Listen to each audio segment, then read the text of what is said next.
Good morning student. BSc part second में हम एंडोक्राइन्स gland के बारे में पढ़ेंगे और पेपर सेकंड में यह यूनिट फर्स्ट में है। एंडोक्राइन ग्लैंड में हम सबसे पहले स्टार्ट करते हैं पिट्यूटरी ग्लैंड से, जो कि मास्टर ग्लैंड भी कही जाती है। सबसे पहले इसकी पोजीशन हम देखते हैं कि पिट्यूटरी ग्लैंड की पोजीशन ब्रेन में कहाँ पर होती है। डायग्राम में आप देख रहे हैं, ये एक बोन है जो स्फेनोइड बोन इसका नाम है। इस स्फेनोइड बोन का ये एक केव या गर्त है, पिट, जिसे सेला टर्सी का गर्त बोला जाता है, और इसके अंदर ये पिट्यूटरी ग्लैंड स्थित होती है। और ब्रेन का यह भाग थैलेमस भाग है, ऊपर का ये पूरा भाग थैलेमस है। ऊपर का जो भाग है ये एपिथैलेमस कहलाता है, नीचे का भाग हाइपोथैलेमस, और एक आगे की तरफ कुछ निकला हुआ भाग ऑप्टिक काइज्मा होता है। और इनफंडिबुलम पार्ट जो होता है वो एक कनेक्टिंग पार्ट है, ये हाइपोथैलेमस को पिट्यूटरी ग्लैंड से जोड़ करके रखता है। तो इस प्रकार से पिट्यूटरी ग्लैंड हाइपोथैलेमस से इनफंडिबुलम द्वारा कनेक्ट होती है, और यह ब्रेन पी या मटर के दाने के समान हमारे ब्रेन में पाई जाती है।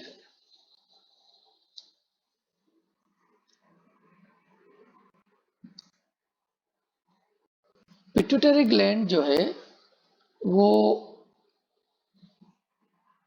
उसके दो भाग होते हैं, entry pituitary gland, anterior pituitary, और पोस्टेरियर पिट्यूटरी, और एक छोटा भाग इंटरमीडिएट पार्ट भी होता है जो एंटेरियर और पोस्टेरियर के बीच में पाया जाता है।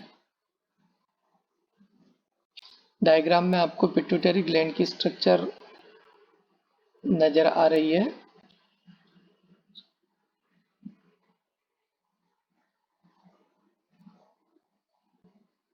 इस स्ट्रक्चर में हाइपोथैलेमस से जो हार्मोन रिलीज होते हैं, जिन्हें हम रिलीजिंग या ट्रोपिक हार्मोन कहते हैं, ये हार्मोन्स पहले पिट्यूटरी ग्लैंड में आते हैं, और पिट्यूटरी ग्लैंड को ये hormone releasing hormone hormone release करने के लिए प्रेरित करते हैं।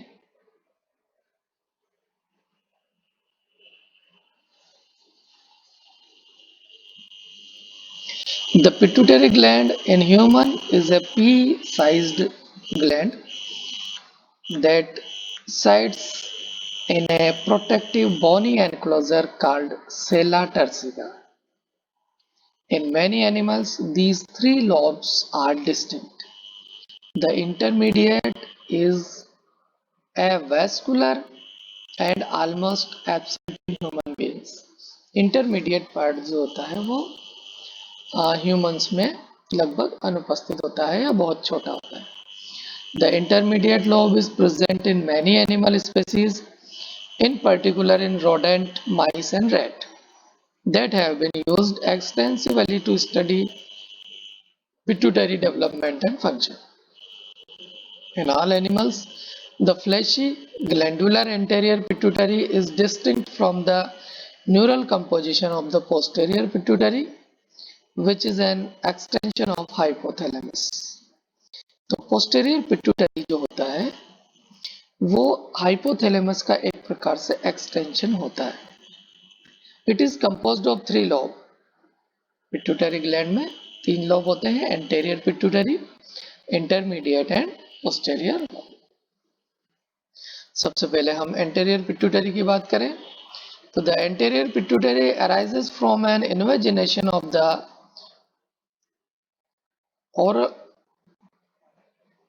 oral ectoderm and forms Rathke pouch. The anterior lobe of pituitary can be divided into pairs tuberalis. Anterior pituitary के दो भाग होते हैं, pars glandularis and pars distalis, pars tuberalis and pars distalis. Parse distalis भाग जो होता है वो 80% ग्लैंड का निर्माण करता है। The anterior pituitary contains several different types of cells and that synthesize the and secrete hormone. Anterior pituitary में कई प्रकार की सेल्स होती है जो कि हार्मोन का संश्लेषण करती है और सिक्रेट करती है। जैसे अगर हम देखें तो सोमेटोट्रोप्स सेल्स ये ह्यूमन ग्रोथ हार्मोन को सिंथेसाइज करती है। कोर्टिकोट्रोप्स सेल्स एडिनोकोर्टिकोट्रोपिन हार्मोन को सिंथेसाइज करती है। Thyrotrope cells thyroid stimulating hormone का संश्लेषण और उसको सीक्रेट करती है। Gonadotropes gonadotropic hormone, luteinising hormone and follicle stimulating hormone को सिंथेसाइज करती है और सीक्रेट करती है।